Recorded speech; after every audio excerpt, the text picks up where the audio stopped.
Super Mario 64 is full of exploration and discovery, but it still has mechanics most players overlook. Some of them don't even show up until you've collected 120 power stars.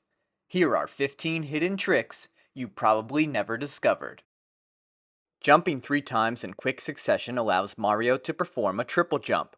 After grabbing all 120 stars and launching out of the cannon and onto the roof of Peach's castle, you'll meet Yoshi.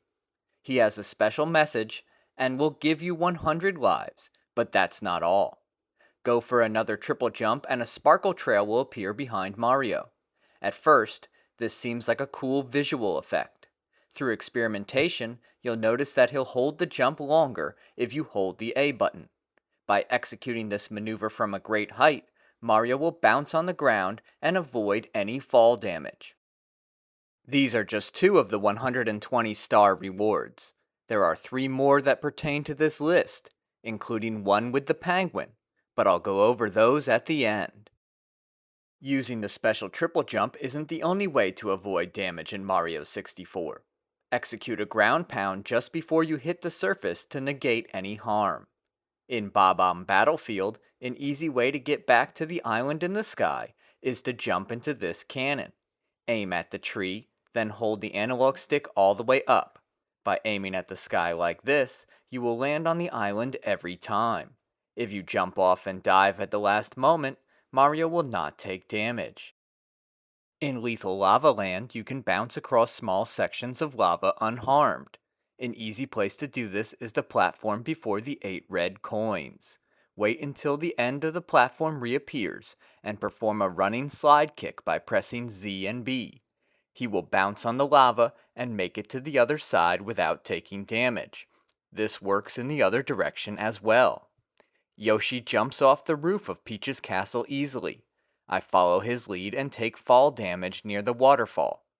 Surfacing in water heals Mario, and I'm able to recover my lost power wedges. You can change the environment in Mario 64, specifically in Tick Tock Clock and Wet Dry World. The platforms and obstacles in Tick Tock Clock will change depending on where the minute hand is when you jump into the clock. If it's at 12, all platforms, gears, pendulums, and treadmills will be stopped. At 3, everything inside slows down. At 6, everything moves randomly and chaotically, making for a more challenging course. At 9, these components move very fast. You can control the water level in Wet Dry World by using the crystals in the course. However, the water level will rise or fall depending on where Mario jumps into the painting. Single jumps, or backflips, will set the water level here, while a double jump raises it so you can get to the downtown area easily. There are secret interactions in Super Mario 64. Enter the smaller side of Tiny Huge Island. Butterflies will appear in this first area. If you're able to punch them, a 1-up will reveal itself. Be careful, not all butterflies lead to treasures.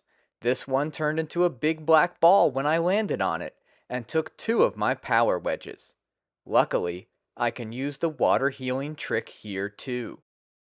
You can run around these wooden trunks in Bob-omb Battlefield. Complete 3 circles in 6.6 seconds or under, and 5 coins will pop out. This works on all 4 trunks in this area, just past the chain chomp.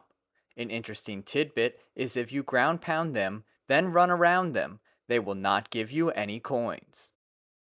This trick works on the first post in Tiny Huge Island's big side as well.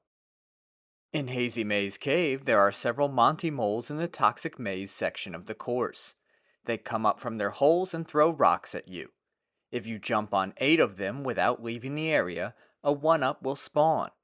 There is a second section with 1 molehill, but the same strategy applies here. Tall Mountains course wants you to go right from the start. However, longtime video game players will know to always check the path behind them. In this case, doing so will provide you with a 1-up, but that's not all. Jump past the 1-up and wind will carry you to a higher spot on the mountain. You'll be taken to the platform prior to Yukiki the monkey. Remember to avoid the Chuckya enemy that is sometimes on that platform. Many players are aware that Klepto the Vulture can steal Mario's hat, but did you know that the plumber takes more damage without his cap?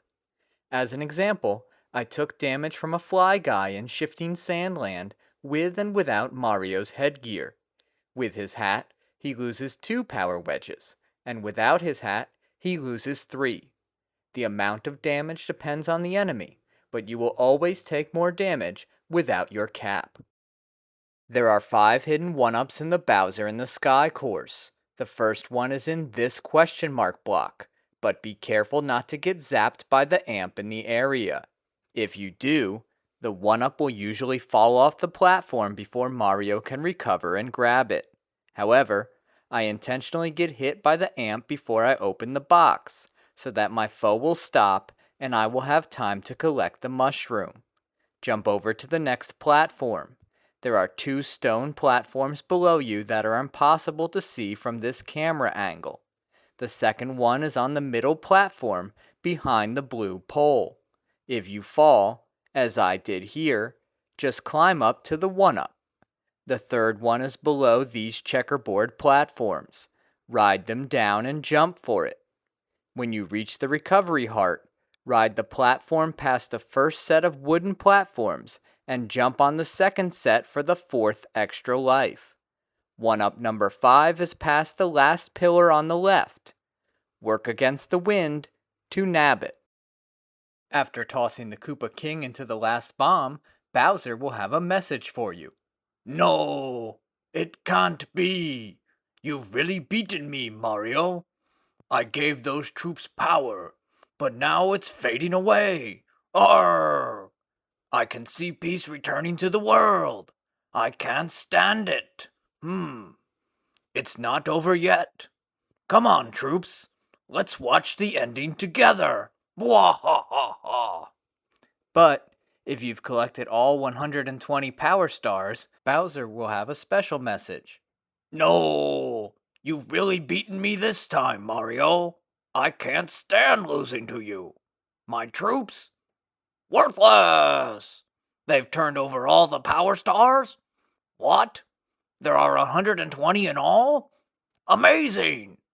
There were some in the castle that I missed? Now I see peace returning to the world. Oh, I really hate that. I can't watch. I'm out of here. Just you wait until next time. Until then, keep that control stick smoking. Blah ha ha. Cue the credits. Most players sit back and relax while the camera pans through certain scenes. If you have a controller plugged into the second slot, you can move the analog stick to guide the camera around each location. My favorite spots to do this in are Shifting Sandland to get a panoramic view of the course, and Snowman's Land, giving you a great look at the mountainous skybox the developers created. The last 120 star secret is a good one. Enter through the chimney of the first cabin in Cool Cool Mountain for a great challenge. Our penguin friend returns, but he hasn't been sledding recently, so he's out of shape. The penguin is massive, as shown in this side by side. Not only do we get the special dialogue, but we get to race him once more. Since he's a heavyweight, he is much faster and he takes up more of the slide, making it harder to get around him without falling off. I find my opening here and stick in front of him the rest of the way. For more Super Mario 64 content, check out my Super Mario 64 Strategy and Shortcuts playlist.